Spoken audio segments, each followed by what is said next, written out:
Christmas Day 1993, Queens. Kids were finding more than they bargained for under their trees. A girl opens Mattel Corporation's new talking Barbie doll.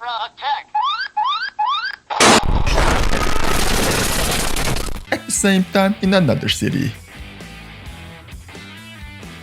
an excited little boy opened up his new G.I Joe action figure. Wanna go shopping? I love school, don't you?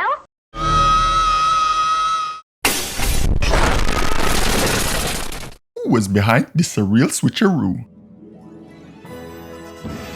Enter Barbie Liberation Organization, a self-described group of veterans against war toys and concerned parents who claimed responsibility for switching voice boxes on hundreds of toys nationwide. The terrorist act directed against children. A full week of news and talk radio ensued, sparking widespread discussion about gender stereotypes. Oh, Barbie. The action was a response to a very foolish PR move Mattel Corporation had made a year earlier, when it released a new talking Barbie that said, That class is tough. Sure is. Outraged feminists trashed them in the press. There's good and evil must be punished. And behind closed cave doors, a small group of folks began plotting revenge. How can we fight against the tyranny of gender roles? What else can Barbie say? Durka Allah, Muhammad Jihad. Good suggestion, but we'll come back to that one later. Right now, Durka, Muhammad Jihad.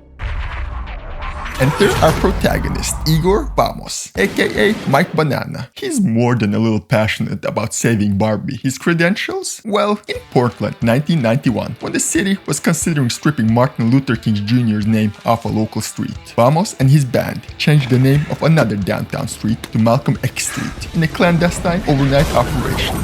After a manifesto was released to the local media, the intervention attracted the attention of the American press.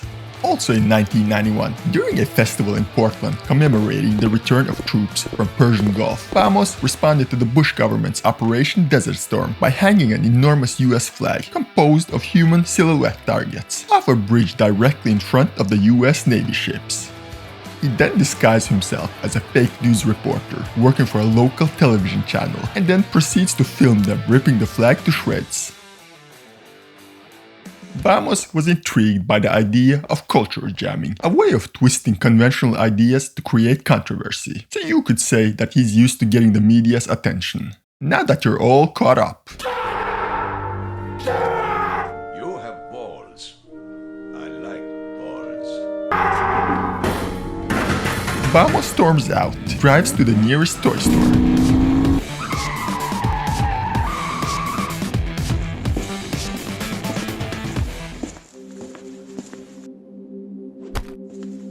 Do you have a crush on anyone? Had such a dream. You don't like real girls. Hello, cutie pie. You are stupid. Consider that a divorce. That's when it dawned on them. All that was required to make these toys into gender-bending Trojan horses was a voice box organ transplant. Armed with soldering irons, screwdrivers, epoxy, and sweat, Barbie Liberation Organization went to work.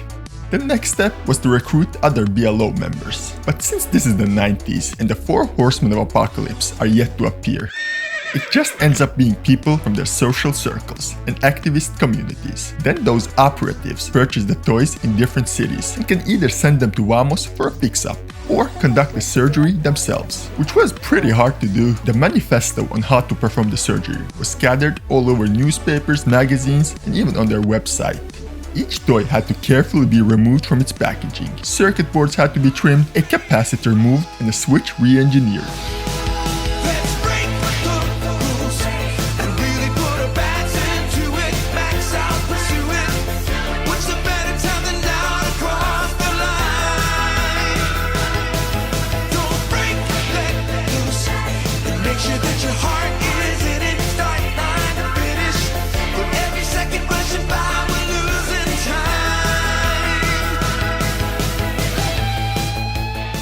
This is why Vamos had to do surgery on almost 100 dolls by himself, which took at least 2 hours each, because if you cut the wrong wire at any time, there goes 50 bucks. Man, the activists in the 90s really had to put in the work for what they believed in, huh? My thoughts and prayers. Afterwards, they had to sneak back into the store and place the fixed toys back on the shelves without getting a refund, so nobody could call it stealing. What the B.L.O. calls shop giving.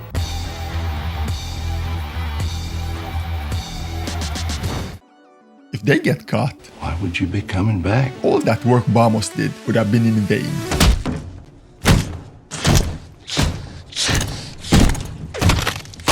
Barbie remains shackled, and young girls will never be able to do basic arithmetic. I wish they taught shopping in school. But this wasn't to be a simple spectacle, it was to be a media spectacle. So an elaborate press plan was hatched. Along with each repackaged toy, they included a doctorate instruction sheet, complete with the phone numbers of local and national press, and a voicemail number for the B.L.O. The idea was that kids would open their toys, parents would call the numbers, What's up? and the media would cover it. The day before Christmas, the B.L.O. sends out a press release claiming responsibility for the action. Hi, I'm Teen Talk Barbie, the spokesdoll for the B.L.O. They build us in a way that perpetuates gender-based stereotypes. Those stereotypes have a negative effect on children's development. The hope was that on Christmas Day, when media started getting phone calls from real people who'd gotten the toys, they'd put two and two together. In case even that didn't do the trick, the B.L.O. built additional layers of redundancy into media plan. They recruited two kids, one in San Diego, California, Stop!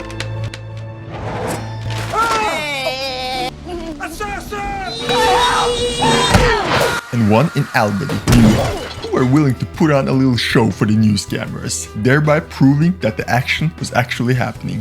And lastly, B.L.O. kept a stash of extra dolls on hand and stood ready to scramble to the toy stores nearest to any media who called their voicemail. When the media called, the B.L.O. located the nearest store to the caller. Vamos had to get there as fast as possible before the reporter and put an altered toy on the shelf.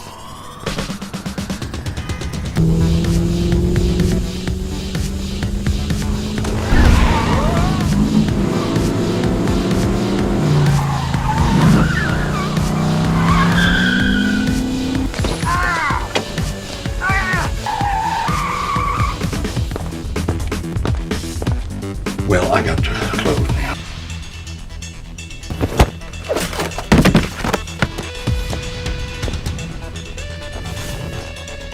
I didn't mean nothing by it.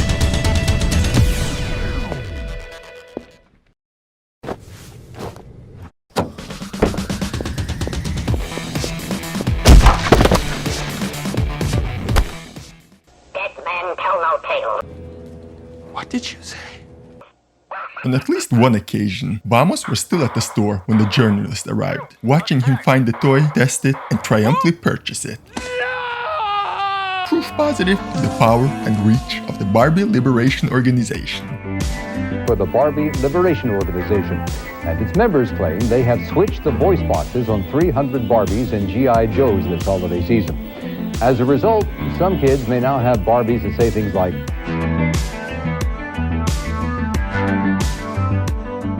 great story, compelling and rich. The makers of Barbie and G.I. Joe laughed it off by saying it wouldn't affect their ability to sell millions more of the toys. Vamos kept his role anonymous until years later when he started a social disruption group called the Yes Men under the alias of Mike Banana.